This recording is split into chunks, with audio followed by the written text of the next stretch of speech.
lips. No new taxes.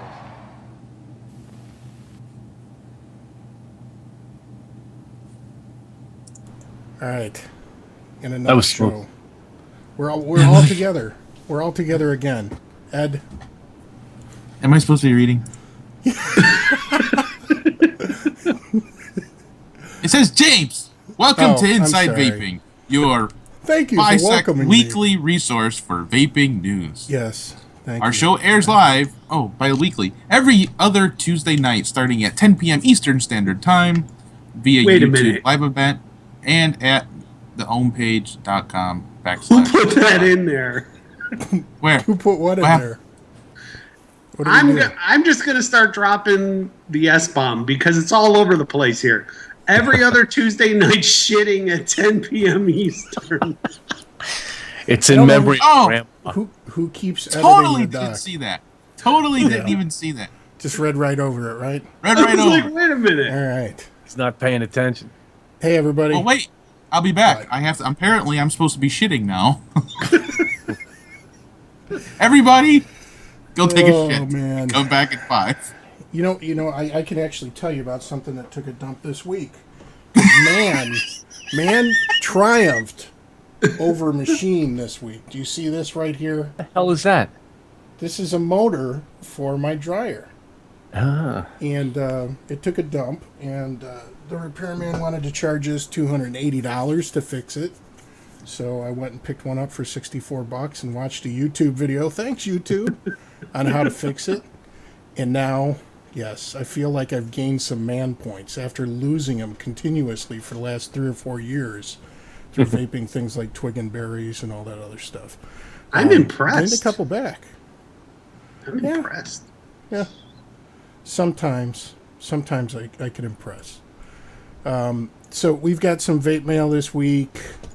Jerry's got a struggle that he faced with a machine as well. Yes, my wife's computer.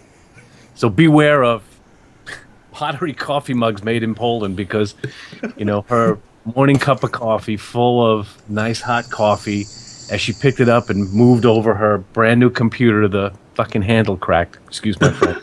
And there was no more computer. I got to say, when you told me that story, I thought Polish coffee mug was slang for something. No, it's true. Polish pottery coffee mug. I'll be right back. $400 out the window, but it was a good cup of coffee. What's wrong? I'll be right back. My wife is calling me. I'll be right back. Oh, okay. All right. You go take care of that. Well, I don't have any real new vape mail. I've been using the Juul pretty heavily these days, and I gotta say I'm vaping less while I use it too. I don't know if that's a good thing or a bad thing, but it definitely satiates the need, my nicotine craving for pretty effectively too. Although I will say these damn pods are too expensive. Attention, Juul, adjust the price, please. I was on their site today, and they had a little suggestion box came up, and it said, tell us what you think and give us suggestions and let us know if you want us to contact you. So I put all the information in, and basically I just said I think it needs a price adjustment. I think a 4-pack should be $12 because you got to think you're going to pay tax on top of that. Right. And while on the surface, when you consider these things have 0.8 mil of e-liquid in them, it seems expensive. I mean, just in practical use every day, I'm getting almost a full day. Now, I know you haven't had the same experience, Dane. No. But I put this pod in at 8 o'clock this morning, and there's where I'm at right now. So what does a pack of those cost? Well, with tax for me here in Arizona, it's $17.50. Yeah, it's like $16.90 here. But one thing I'll say for them is look at this pod. I mean, I don't know too many tanks that I can vape all the way down like that. I mean, this thing it's true.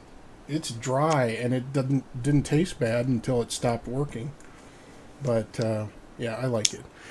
Speaking of the Juul, one of our viewers, Jimmy Man, sent us a question on Facebook, and he wanted to know Regarding the liquids in these expensive little pods, he said that when he looked at the ingredients list for the pods, a fungicide was listed, and I wasn't able to find any reference to a fungicide on their website. I did take a look, and you can see here on the website they list what's in the Juul pod juice. One thing that they have in there that I haven't seen in other e-liquids is benzoic acid, and I haven't done any research into it, but it says it's a naturally occurring acid found in the tobacco plant. Of course, these things, supposedly, they contain nicotine salts, which is why they're able to get that high 59 milligram strength on them. And honestly, to me, now that I'm used to it, I don't know, it doesn't seem as harsh as like some 36 or 48 milligram juice that I've had before. Would you agree? And I do. And it's a little scary sometimes because it's pretty easy to over nick in this thing. Yeah. Because I have. Careful. Yeah, I have. You get to puffing away on it, and before you know it, you're like, oh crap, I think I probably hit that thing too many times. And you have no choice in the nick level, right? It's fixed? Yeah, fixed nick. Unless you fill it. James has found the hack to fill the thing. Yeah. Now, Jerry, you got some vape mail this week, and I know you and Ed are going to get into a little bit more detail about that in a little bit here, but why don't you show that off too? Yeah, I got my HCigar VT200 DNA 200 mod. Now, I was lucky with this. I got it during the pre-order phase, so I only paid $117 for it. And I think it was a couple of shops that had a pre-order way below what the MAP price was set for. And HCigar clamped down on them pretty quick. So it only lasted 2 or 3 days at that price. Now it's back up to around $170 in most places. But came pretty quick. It was the 17th of September when they finally said they were going to ship it. And a day later they did. Yeah, but so far so good. We'll get into it a little bit later. But it's been a pretty pleasant surprise. You know, for $117, for a DNA 200, it's not a bad deal. Yeah, and I got this neat vape mat too. Hey, I gotta show this off. Oh yeah, that's right. That's pretty slick. You like that? Yeah, my paper blotter gave out. I mean, I spilled enough juice on it, so this thing was like $27 shipped from a company with a vapemats.com. You know what I'd like to see is, have you seen the self-healing mats, Jerry? I know seamstresses use them sometimes. The self-healing ones, no. Yeah, they're like a plastic or a polymer material, and you can use an X-Acto knife on the surface, and even if you cut them, they seal over. I think that would be a pretty good material to make these mats out of. I know it's a little bit on the expensive side, but honestly, if I've cut through mouse pads before that I've used as build stations, so. But that is a pretty neat product, especially since you can have it, customized like that. Yeah, it was, the mat was $20 plus $7 shipping. You just send him a bitmap. He's got a website, but right now he's taking orders through Facebook. There was a few other ones out there. There was like another one called Vape Rags, but it was about the size of a mouse pad. It was really too small. And this one, like the size of a blotter, it's about 2 feet by 1 foot big, so it covers the desk pretty well. Good. Ed, did you get one of those HCigar 200s? No. No, but you've been working on your own thing there, right? Yeah, I build mods. I don't buy mods. I think what I was getting at is, did you want to maybe show some of the things that you've been working on there? Because I know Mamu, she had offered up her designs for, they've got different providers for 3D printing, and you've been ordering those. Yeah, there's a couple different 3D prints. So Mamu's been around in the e-cig for as long as I can remember. I mean, she took she would take something like this and turn it into a variable voltage in the beginning, right. e-cig. She left the community for a little bit. She's back, and I believe she was one of the beta testers for the 200. Is that right? I think she was. Yep.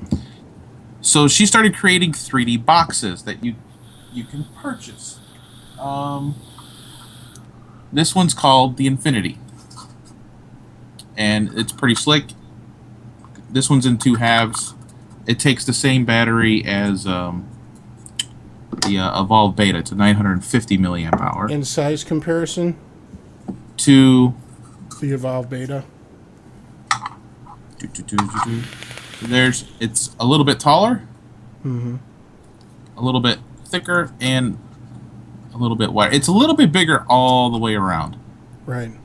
Mainly because it's 3D printed, and you can't get away with like 1/8-inch walls on 3D prints. They'll just kind of fall apart. So you can kind of get an idea on the thickness of the walls. So this is her Infinity.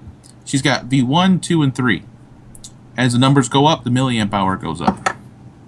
This is her Delaney and the Boss. Yeah, that's the one I'm excited about. Oh wait, let me get the. This is the Boss. The Boss up against this one. That thing is huge. Jesus. Oh, it's like a shoebox. It is, and it's pretty bulky. But battery life. But battery life. Pocket mod. Yeah. Cargo pant mod. You're going to have to get a different belt and wear suspenders. So this is the battery, 950 milliamp hour battery, which is about 10.5 watt hours. This is the battery in the Boss. Damn. Wow. 2.2 or Jeez. 2200 milliamp hour. Wow. So this is, I forget what the math was on that. I don't have eScribe open. I always just do it multiplied by 3 to kind of figure out in comparison. What is it to at? 2200 milliamp hour?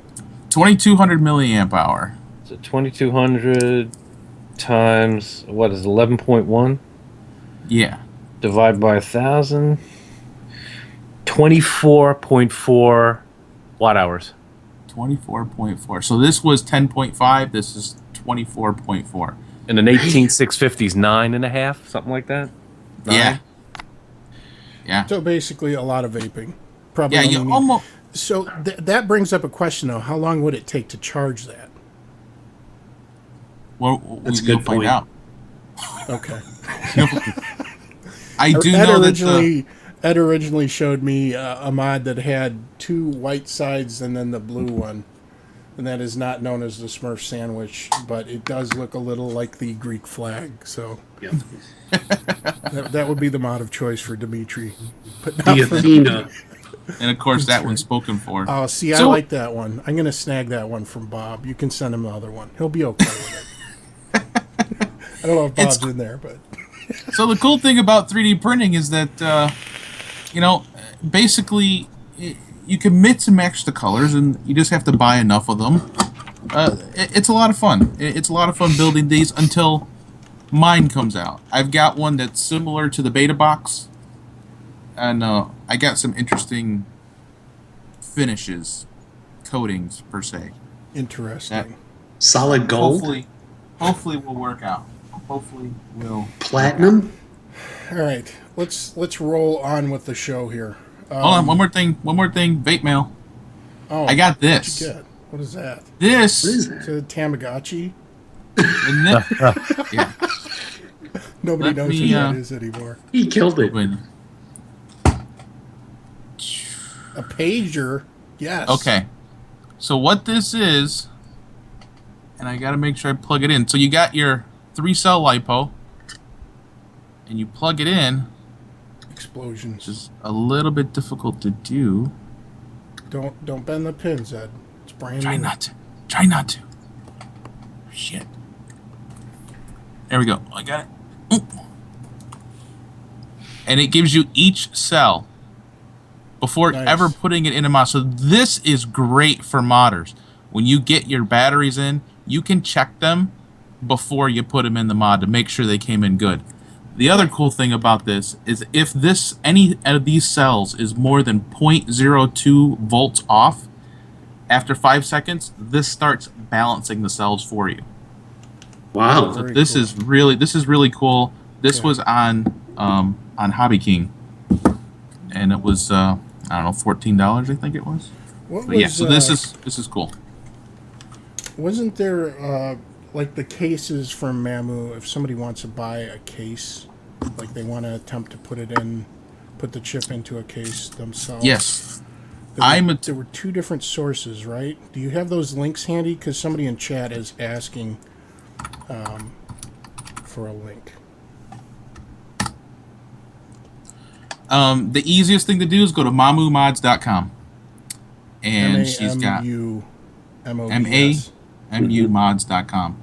She has mod parts and supply. Wait, that's under construction. He told you the wrong place to go. Never mind. No, it's right, but I gotta find her post. I actually have never went to mamumods.com. All right, we'll try to put it in the yeah, we'll get that in the there. show in notes, and if Ed can find it, he'll put it in the chat. Yeah, because I'm not gonna talk for a while now because they're gonna be doing advocacy stuff. So.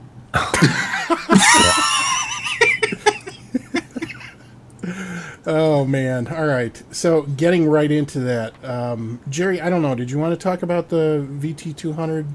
Yeah, we can talk about it real quick. Yeah. This one has a 1300 milliamp hour lipo pack, so that's about 14 and a half watt hours. And it's a lot of people on the comments when I did the first look were concerned, because they're comparing the milliamp hour rating of a lipo to, say, an 18650. They were concerned about battery life, and trying to explain to them that watt hours is kind of the way you need to do this apples to oranges comparison between a 3-cell pack and a single. So this has been getting me about a day and a half with a K-Fun at 17, 18 watts. So for a tank, it's not too bad at all with the 1300 milliamp hour pack. It's really light. It's an aluminum case, and some people say it feels fairly cheap, but it really doesn't. It has no rattle at all, and it feels substantial, but it's not heavy. It's about 7.5 ounces, and it's got these nice machined stainless steel buttons here. They are a little springy. They do have a pretty long throw on them, but other than that, can't complain. And as far as replacing the battery, there are 4 Torx screws. 2 on the top, 2 on the bottom, and the mod basically splits in half, and you can get the battery, and it's not an easy thing to replace, but it is user replaceable at some point. You have to replace it. And there was one other thing on Facebook. Somebody had sent me a post from I don't know if it was from HCigar or from Evolve, but there is a setting in eScribe. And I checked the eScribe manual, and on one of the tabs, there's a place to enter the parameters on your battery on the mod tab. And I've actually got that screen up right now. You got it. Okay. As an overlay, just so people can see. So if you've got a DNA 200 from HCigar and you have eScribe installed, just pay attention to this text here. And look for that setting. Unfortunately, I can't make this any clearer with the image. Yeah, there's a watt hour calculator button over on the left there. So basically, you're putting in the milliamp hour rating of the pack, which is 1300. You come out at 14.43 instead of the default 9. They're basing it on a 700 milliamp hour pack. And what the Evolve manual says is, because I wasn't sure if that actually did anything, but Evolve says that gauges the battery life. To properly operate the DNA 200, so it needs to know that to obviously gauge the battery life. And I thought it was just for that curve that you get up on that graph, but actually the mod uses that to calculate the remaining battery life. So it's important. Yeah, and a lot of people, they criticize the DNA 200 because it's complicated or overly complicated. The truth is, it's a modder's board. So as a modder, you could deliver these presets to people for a particular device and preload that before it gets to them, along with a custom boot screen and all that stuff. So realistically, you may never have to change these settings, but in this case, this is just kind of a little tip for the HCigar. And it looks like HCigar didn't modify the software at all. I mean, it came up with the standard Evolve splash screen, so it looks like they didn't do anything to tweak any of the parameters. Which is kind of surprising. I'm surprised they didn't at least brand it. May have been a rush to get the first batch out. I mean, this is the first run, so but just one thing about the DNA 200. I mean, being new to it myself and just having played with it for a week, I mean, it really makes you wonder how much life you can get out of this board, or what the life cycle of this board is going to be when you have so many parameters, different things like wire profiles and all these things that you can adjust. And it's got the headspace at 200 watts. And the ability to reflash the software, so the potential for an entirely new software client exists that you can be able to upgrade this over time. I mean, this board should have a pretty long life cycle, I would think, in the market. Yeah, and there was something I wanted to mention too, is that you don't actually need eScribe to use the mod. If you use a DNA 40, you can use a DNA 200. You change the temperature the same. You just can't get into the battery section, and when you're buying a mod like that, unlike HCigar, you really would hope that someone sets your battery up properly so that it can read it. And that's a good point. You know, they didn't. And the one thing I did notice, Ed, that the difference between a DNA 40, 30, and the 200 is you can't flip the screen around through the buttons. So the feature where you lock the mod and you hold like the up and down button, one of those is reserved for the resistance lock.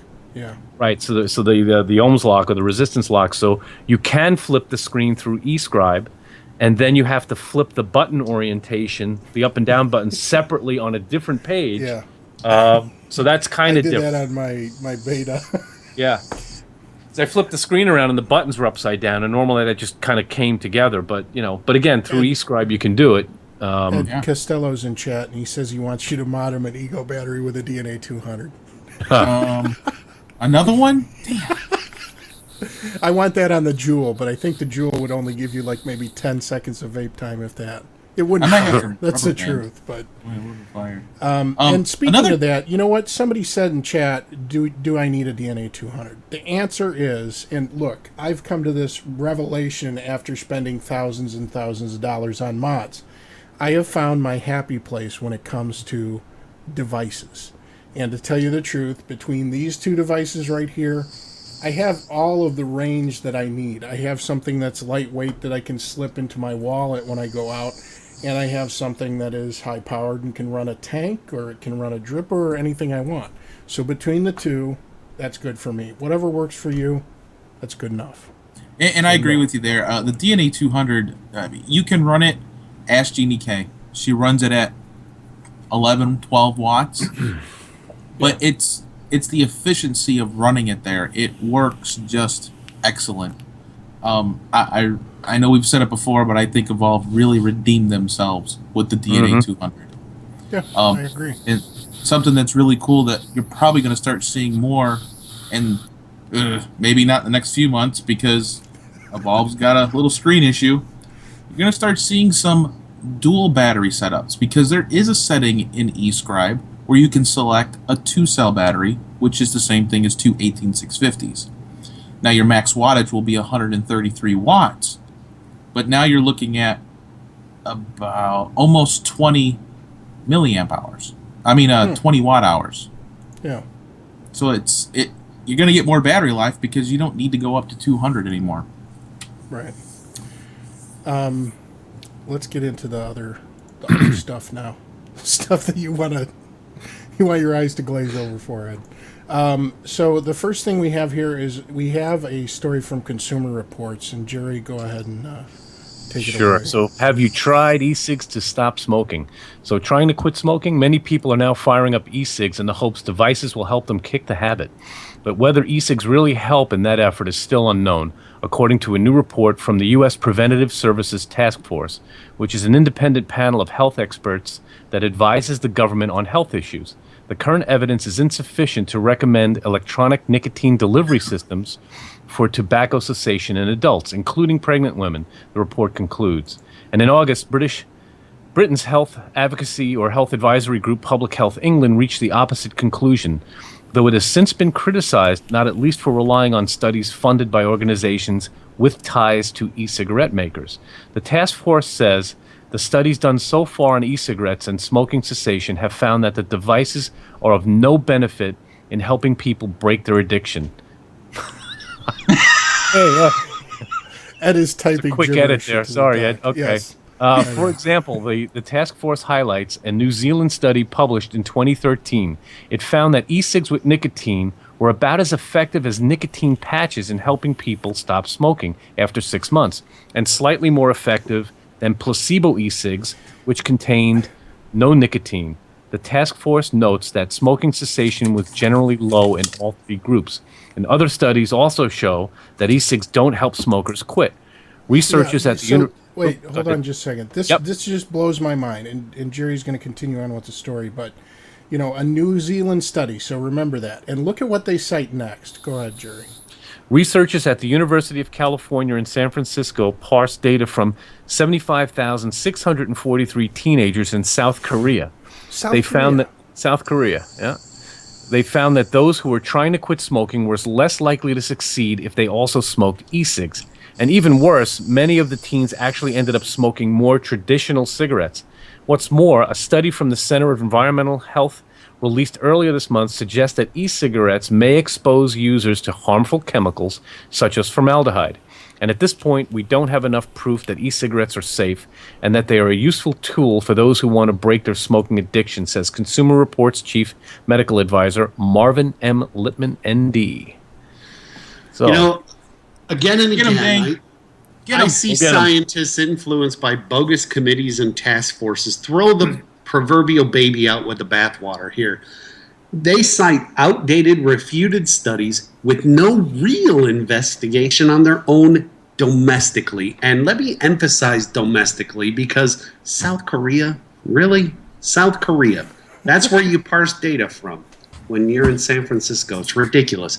Studies are ripe for the taking right here in the good old U.S., and yet so few are willing and able to undertake such a study to refute junk science, which is just being spewed from everywhere now. Yeah, there's two very interesting facets to this story, and I did a little bit of digging, with the help of Google, which has given us, oh man, you know what? I remember when we didn't have internet. I'm old enough to remember that, and you had to go to the library. But nowadays, you just type in search terms. But I went ahead and Googled this U.S. Preventive Service Task Force, because I'd never heard of them before. I really have never heard that acronym or that group before. And go figure, all of the nominated members on the U.S. PSTF, wow, what an acronym, are medical professionals. Of course, they're going to champion NRTs. They're going to downplay the possibility that there might be something much safer and more effective on the market. If you look at their site, though, there is a link where you can nominate a new U.S. Preventive Services Task Force member. And I think we should pick one of the many medical professionals who actually realize the potential of vapor products and nominate them for one of these board seats. So we'll go ahead and drop the link into... Of course, they're not going to look at it. They're probably going to research these people, and since they're not a member of the intelligentsia, the inner circle of medical professionals, they're probably not going to nominate them, or not going to actually place them on board. But yeah, let's go ahead and nominate somebody for a board seat. I agree. As for their citation of a South Korean, damn it, Ed. What? Oh, I didn't do that. Was that Jerry? Not me. what? No, that was actually... No. I didn't. Look at Giggles. Okay. So they're saying this South Korean study is damning evidence that e-cigs don't work. How ridiculous is it that they aren't using domestic research? My grandma used to say more brains than sense. That was one of those terms that she always used. And Granny was right. When you have a group of people that are resting on their academic laurels and glad-handing each other within their own small circles, I've got a very crude but effective term for what I think goes on in medical academia, and this is it. Incestuous, nepotistic circle jerk. That's all. That's a mouthful. Yeah. So, that's that. If you guys wonder what we laugh about, stick around for the after hours, and we'll give you a preview about what goes happen on this end on what we're reading. Yeah, that's right. You'll enjoy it. So yeah, stick around for after hours for that. Yes, indeed. All right, Ed. What do we got? My turn. It is. What the hell? Rahm Emanuel is a bitch trying to gouge vapors with more taxes. The Chicago tax hike. this man. Doesn't he look shifty? I'm sorry. He He does. is. Hey, Yeah. he's He's a squirrely anyways. character. A Chicago tax on electronic cigarettes would raise just $1 million per year towards fixing the city budget hole, but could be an important part of curtailing an increasingly common use of the products by young people. The alderman pushing the plan said Thursday. Said Thursday. That's what he said on Thursday. I screwed that up. So Chicago's attempting to close a $500 million shortfall to pay pensions to city servants like firefighters and policemen. E-cigs are a small piece of that. A huge property tax along with surcharges for taxi rides, ride shares like Uber, and a $9.50 per month fee for garbage removal, which was sort of free in Chicago. I mean, garbage was already covered underneath their property taxes, and now they're asking them to pay even more. Garbage removal should include getting rid of Rahm Emanuel because he's Yes. garbage. Yes. They got the But, trash. you know, just as a Put 'em side up on note the on curb. that Uber thing, you know, Uber couldn't. I think it was they couldn't pick up passengers at the Oh, yeah. airports. Yep. Now they're allowed to, but they have to pay a $5 fee every time they pick somebody up at the airport. And of course, That's they're gonna pass common. part of that on. I actually have a friend who's a taxi driver in Illinois, in Chicago, and all taxi cabs have to pay that. It's called an Wow. airport stamp. You go out to a part of the remote lot and you drive through this little kiosk and you pick up X number of airport stamps in a day, and you pay $5. And half of that fee, $2.50, is passed on to the customer. Wow. So, Continue. Alderman Proco Joe Marino first said he will introduce a plan to the city council to institute a tax of $1.25 for each e-cigarette cartridge. What are we, like 4 years ago? Cartridges? What is that? And 25 cents per milliliter of liquid to fill that cartridge. And that's $7.50 extra tax for a 30 ml bottle. Yeah. E-cigarette sales are dwarfed by those of conventional cigarettes, but Marino said teens are taking up electronic smoking in rising numbers, even as their use of cigarettes has gone down significantly. That's such bullshit. Over and over again. So the key the teens. statement here is this could be an important part of curtailing the increasingly common use of the products by young people. And that is the key takeaway. This is not about the money. And that's why we called this episode, It's Not About the Taxes, because it really isn't. Obviously these taxes are putting the squeeze on small businesses, but at the end of the day, it is not about money, because guess what? Chicago is in financial ruin, and they have been for years. And other major cities, same thing. And we talked about the links between the tobacco settlement and all of that money that they borrowed and the situation that they're in now. I'll continue here. Big Tobacco is now going at our youth in a different way through technology and through vaping and e-cigarettes, said Moreno. Isn't vaping and e-cigarettes the same thing? Get vape educated. Yes. He was joined by public health advocates who support the new tax at a City Hall news conference. Younger smokers are most likely to be deterred from buying the products by price increases, Marino said. Emmanuel spokeswoman Kelly Quinn said, in our efforts to promote public health with teen smoking at all-time low in Chicago, he is open to opportunities that can build on the progress we have made to dissuade our youth from picking up dangerous and addictive habits like smoking and vaping. This fits their motivations perfectly, because not only do they keep the revenue from cigarette taxes, but they can also squash a new product category. So it makes sense. Dane, what do you think? I really, what I want to say is thank you, Rahm Emanuel, for further reinforcement of why I moved from the Windy City to the desert.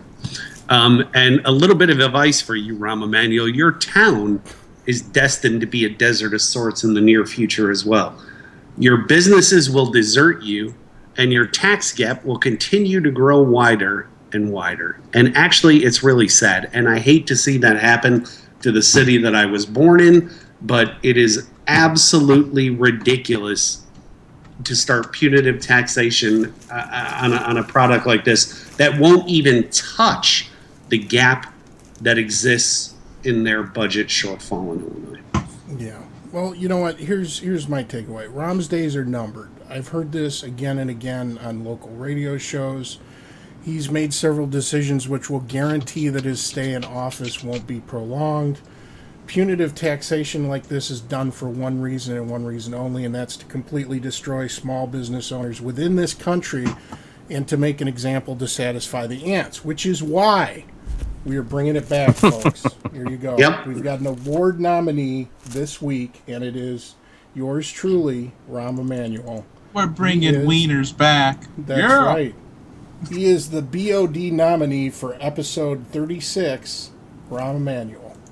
There is your winner in all of his unhandsomeness. That's Rahm right. Emanuel. Somebody said he looks like a comic book villain, and I agree with that. But Hey, Dane. he gets the Bag of Dicks award, and he should be beaten repeatedly with it. Hey, Dane. And his photographer, apparently. Now, keep in mind, episode 35 was just me and Dane. Episode 36, we bring all the dicks back. Oh, man. Da-dum-dum. You need to be a cruise ship comic, because then you have a captive audience. Where are they going to go? Yeah. Oprah. Just saying. And I got one other thing to say. Squeaky cheese. That's right. I saw your squeaky cheese supplier is in chat, and he's trying to connect with you. Is he going to be at VaporCon? How many grams of cheese does he send you? Dude. On a postal scale? All right. Anyway. So, Ed, I think you wanted to talk about this story a little bit. I don't know how this made it into the main doc. I apologize. No, it's if great this because offends somebody, but because we put this story in here and it was supposed to be funny. And you know what? That's what the show needs a little bit. We need to break up this like misery and taxes. And, that's right. So there's We're a gonna UK talk about this guy. That guy. Yeah. Is he the one? The He's next the James one. Bond.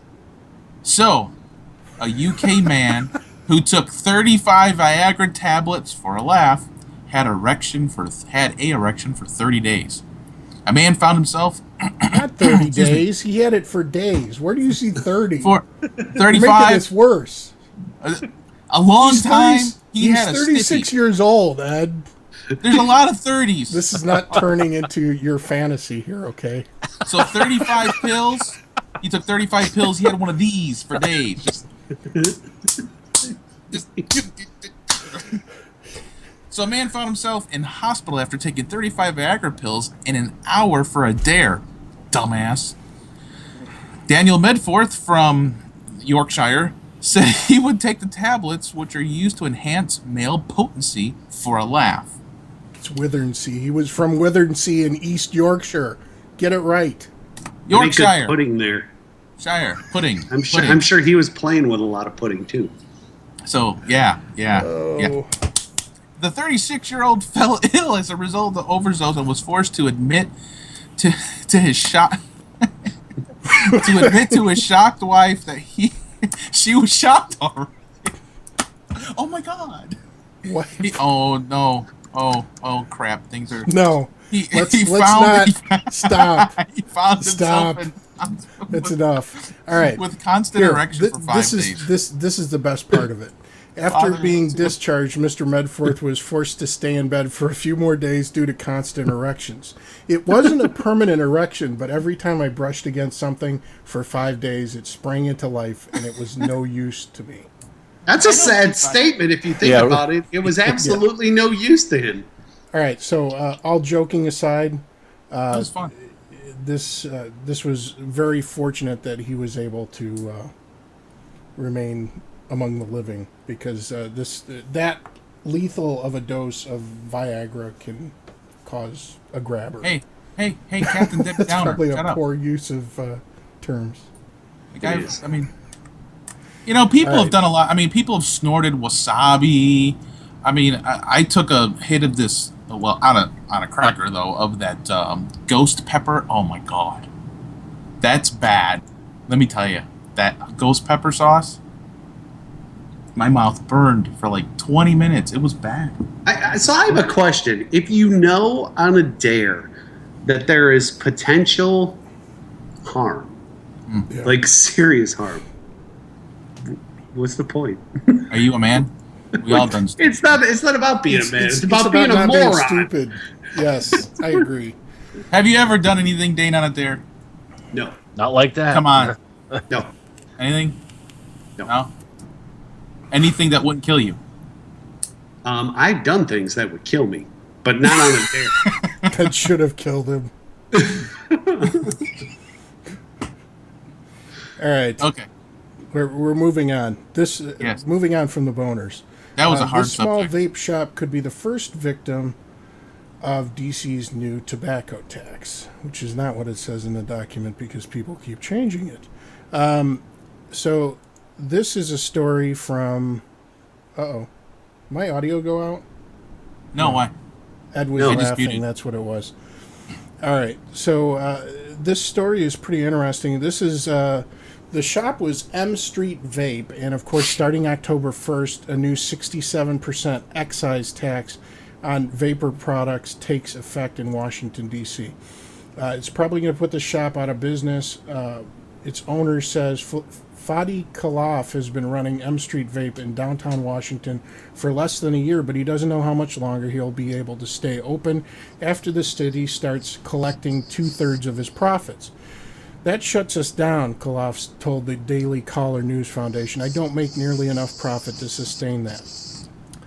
The tax will treat e-cigarettes just the same as regular tobacco burning cigarettes, despite the fact that there is no actual tobacco being burnt, but a juice containing nicotine that is heated to produce water vapor. We know all that stuff. But the takeaway here is even the hardware is going to be taxed. So if you were to sell a $100 vaporizer, you would have to pay the city an extra $70 in tax. The excise tax is imposed on the first person who possesses or sells vapor products in the city, but if the wholesaler is based outside the district, the tax burden falls on the retailer.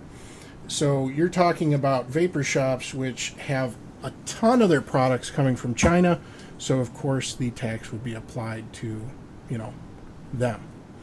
It applies to all parts of the vaporizer, so it includes batteries, coils, and drip tips at a 67% tax rate.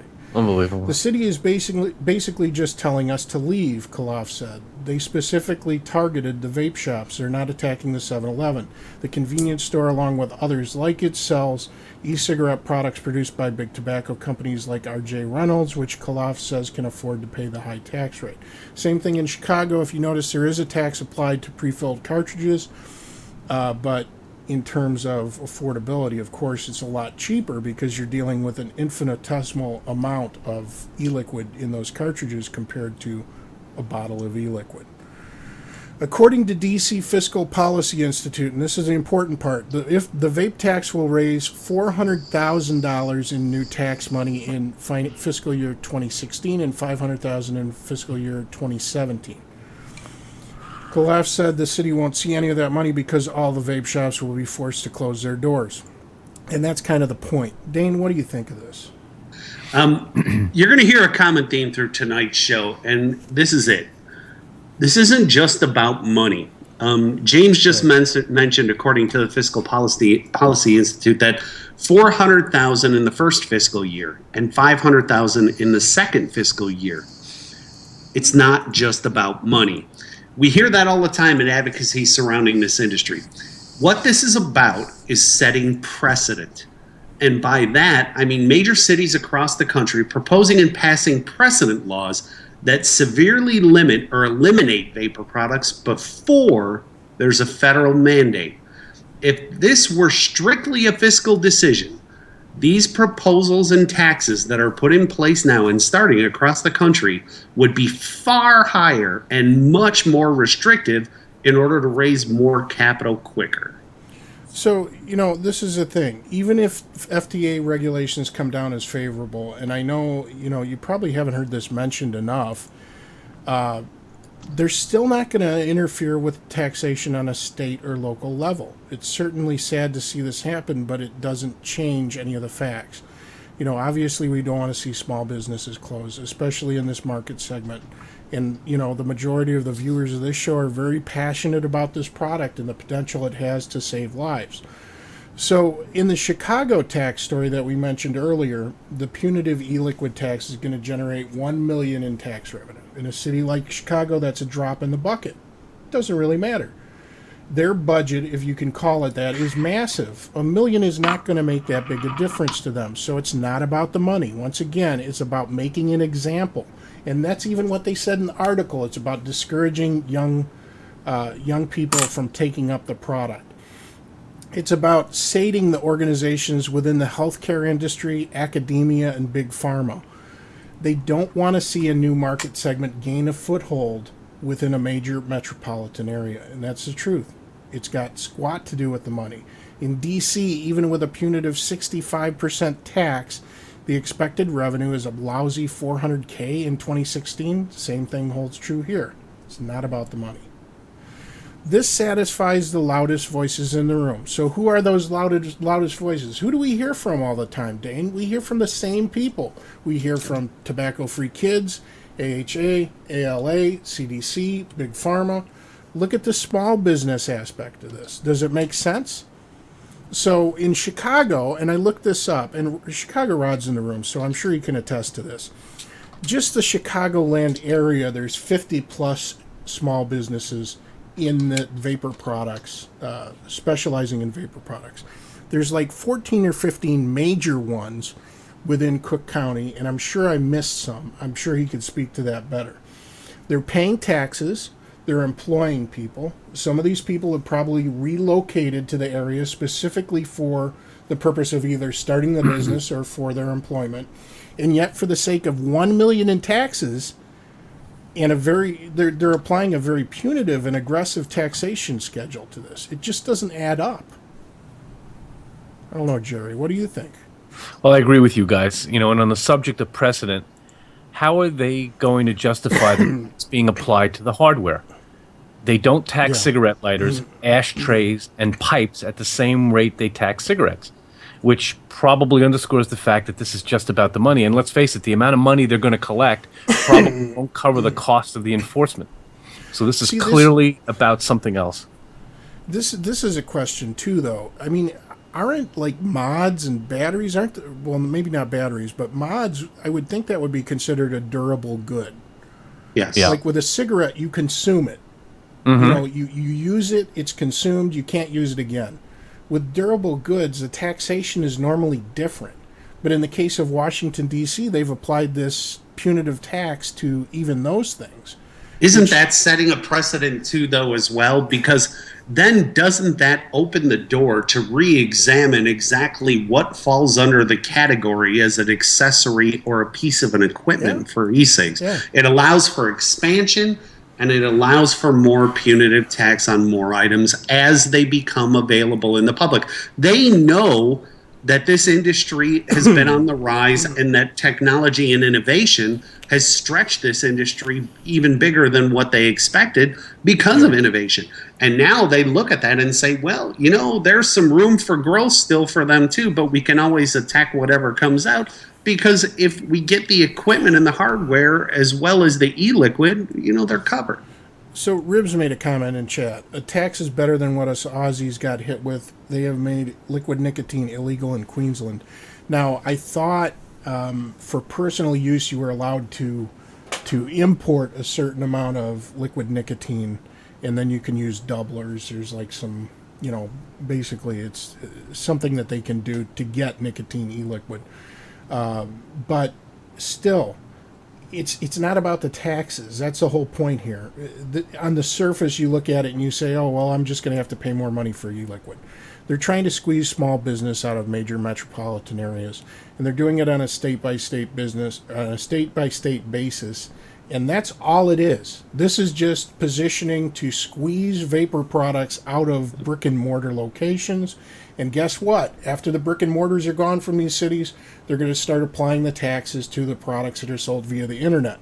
And we saw that a little bit in, what was it? Was it Arkansas? Mm-hmm. Yeah. So it's happening, folks. It really is. All right, let's move on. This is, I'm excited about this one. I see that. Here we go. A smoldering cigarette butt. Our good friend Smokey the Bear will be glad I stamped this one out. Ouch! Ouch! Ouch! O-U-C-H! Ouch! Why do people smoke, Yogi? According to statistics, they'd be better off if they didn't. Why don't they quit then, Yogi? It's not easy to quit smoking, Boob.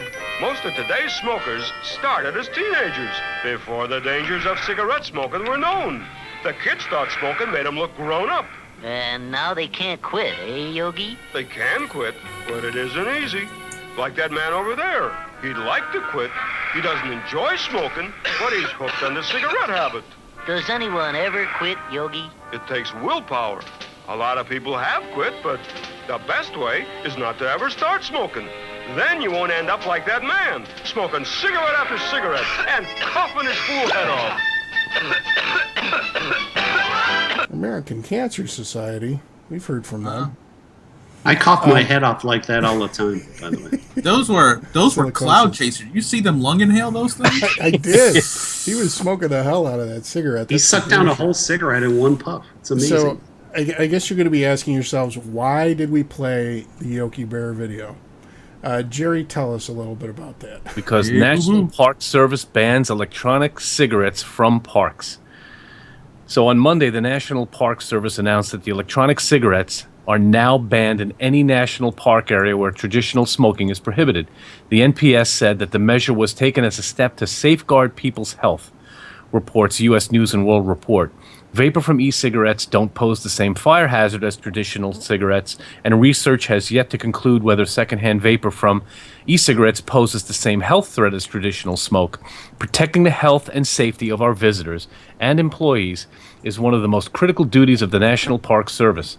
The National Park Service Director Jonathan Jarvis told U.S. News and World Report, "We are therefore extending the restrictions currently in place, protecting visitors and employees from exposure to tobacco smoke to include exposure to vapor from electronic smoking devices." I'm going to pause here. So if they're so concerned about employees and visitors, they're going to ban campfires and barbecues and toasted marshmallows because people may burn their tongues. I mean, it's such bullshit. I mean, it's... I think Yogi the Bear has something to say about that, too.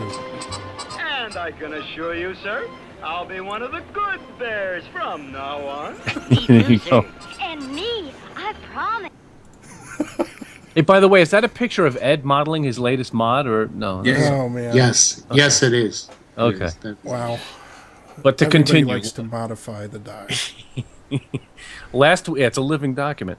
Last week, the Park Service employees were given an internal memo about e-cigarettes which discussed various findings, including that the devices emit harmful chemicals like formaldehyde and a toxic compound found in antifreeze. But advocates for e-cigarettes are unhappy with the announcement. Gregory Connolly, president of the American Vaping Association trade group, says the restrictions are a bad idea.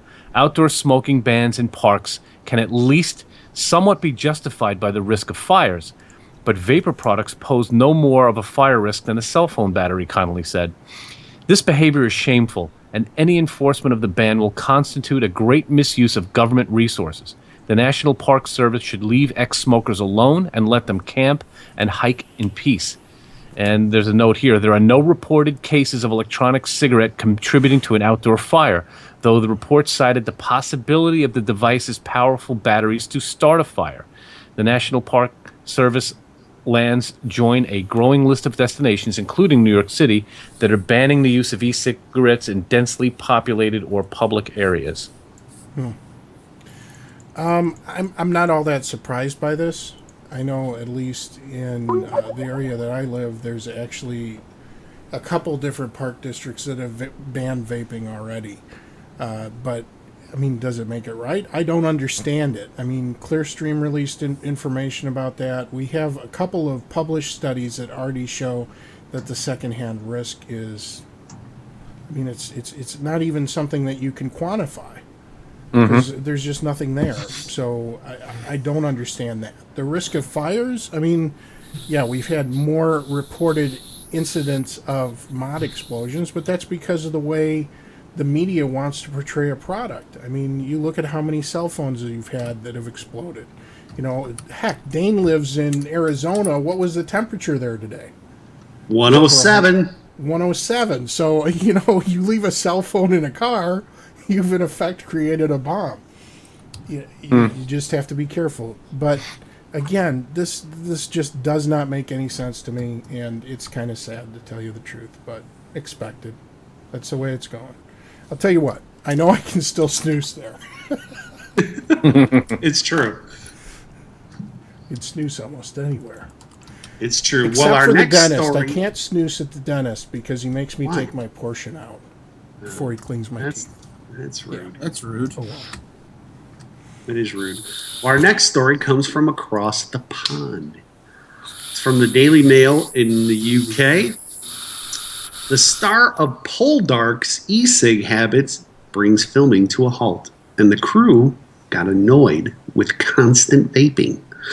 Aidan Turner is back in 18th century garb for the second season of Poldark, but his fixation with the electronic cigarette glued to his hand is a touch modern. Members of the crew are said to be fed up with the vaping interrupting filming. From his hat to his breeches, love that term, Aidan Turner looks the epitome of the 18th century gent as he returns to his role as Captain Ross Poldark. I've never seen that show, and up until today, I didn't even know who this guy was. I kind of want to watch it now. Yeah, I know. Until that is, you notice one prop that isn't exactly befitting a Cornish squire. A large e-cig glued to his hand. Turner's obsession with the vaping machine has apparently disrupted filming for the second series of the BBC period drama after it wound up in shots supposed to portray 1790s England. The leading man's failure to part with the device is said to have irked his castmates, and crew members have now been tasked with ensuring it is not in his hand or poking out of his pocket when cameras roll. He should talk to that Viagra guy. But a BBC spokesman said, Aidan is at all times professional on the set, and there have been no disruptions or issues relating to an e-cigarette. We encourage him to use an e-cigarette as it is a much better alternative to smoking, an enlightened man. We have a very professional team who would spot it if it was shot, and of course it is not a problem if he uses it during rehearsals. You know, my take on this is, you know, maybe he needs higher nick in his e-liquid, huh? I mean, if it's glued to his hands, chances are he needs a bit more nick in his tank. We should send him a Juul, James. That's what we should do. I'm keeping my Juul. I only have one. Yeah, well, It goes with me everywhere. We could pick up a spare for a guy. Hey, man, it's the BBC. They could spin vaping in the 18th century as maybe like an episode of Doctor Who, and maybe the guy's a Time Lord or something like that. I mean, it looks like a sonic I screwdriver. think that's a great idea. I bring you this life-saving device from the future. Wasn't there a guy that was actually modding those replica sonic screwdrivers into mods think for so. a while? Yeah. That's what I thought. That would be Anodizer's RI. What was his name before that? Is that who did that? Yeah. Well, he did a couple. I think, a few people did a couple. All right, so this next one I'm just going to kind of summarize here. There's new regulations in Massachusetts on the sale of e-cigarettes. They start September 25th, or they started. Is that next year?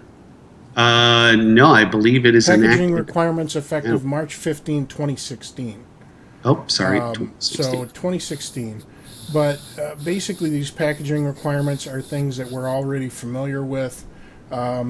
Basically, they have to be sold in child-resistant packaging under new regulations approved by the Attorney General's office. The regulations also ban the promotional giveaway or free distribution of e-cigarettes and require that they be kept out of the reach of customers.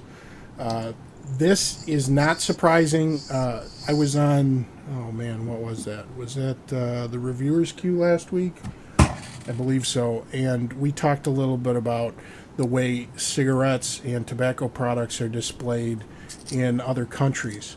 Namely, I believe it's, is it Finland? Norway? I think it's Norway. And also in Australia.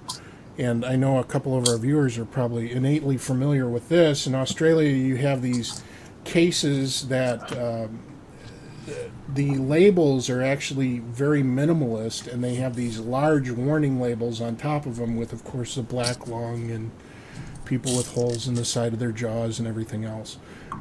So that's the direction that we're going in. I just hope we never have to do this. I think somebody's actually selling e-liquid prescription bottles now. Yep, they sure are. I think we're going to... We got to talk about that next week. Yeah, well, we've know got that. some ridiculous e-liquid of the week pictures for every week here because they're popping up all the time. So this is a gateway to further legislation, don't you think so, Dane? Yeah, this is the same story, but a different state. Look, child-proof packaging is embraced by this industry, so there's no surprises here. But other governmental liberties with this product shouldn't surprise us either. The fact that they want a consistent set of standards statewide is a clear indicator that they'll be leaving the door open to reinterpret these laws at a later date to make them more restrictive in the future if necessary. Look, to me, the bottom line is whenever a new bill is written or a new proposal is made, I always look at the language. Bill language is an important facet of the process here, folks. As the saying goes, the devil is in the details. Yeah. It's as true here as it is in every state house nationwide. So, to that point, Dr. Abad says tobacco is locked up in cabinets with no advertising anywhere. That's in Australia.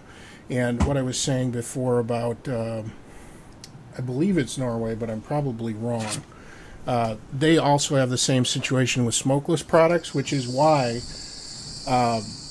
General, the company that makes snus, came up with this labeling because, again, it's behind a black door, and you only have a few seconds to identify what you want, so it has to stand out. So they have them all color-coded with these big squares. That's the direction we're moving in.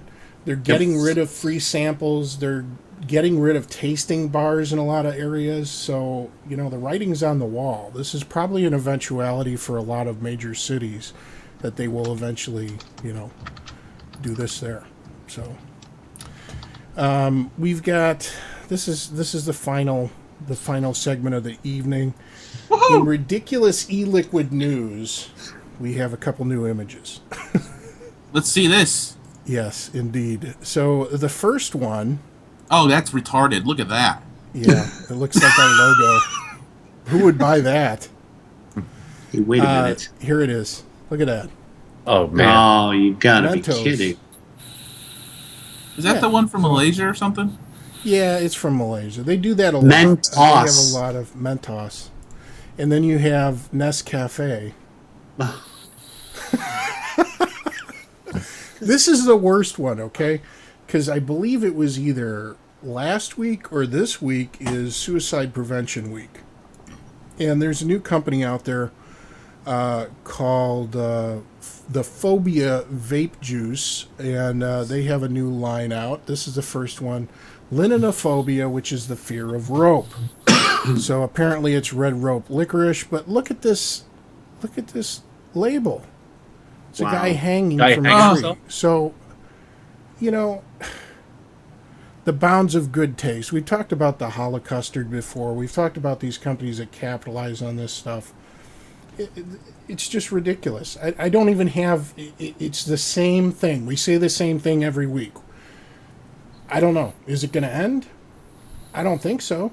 Apparently I'll tell not. you when it's going to end. It's going to end once regulation comes down and we're down to like 5 or 10 big companies that are bottling for smaller lines. Do I want to see that happen? No, I really don't. I'd like to see these craft juice makers able to, sell their products, but they need to be respectful, they need to be considerate, and they need to stop with the outrageous advertising. Kind of ridiculous. That's all I got. Anything else? Mentos. I keep looking. Mentos. I got nothing for that. I mean, I know it's not the after show yet, but is that like tossing your cookies on a menstrual cycle? What Mentos? I don't. You It's vape not that the after after take show 30 yet. Viagras. All right. With that being said, we are going to adjourn to the after show, so we'll pop a link in chat for those interested. Thank you very much for watching this week. We will be back in 2 weeks. Anything else? No. I guess we will Bueller? remember. Have a great week, everyone. We'll see you. See you next Oh, time. and when we VaporCon. come back, we will be recapping VaporCon. VaporCon stories, and I'm sure Ed We will might have some- footage. That's true. I've got the rig. Got the we rig. might have the footage. We got the rig. Rig's in the room too, right? Uh, What the guy's name was.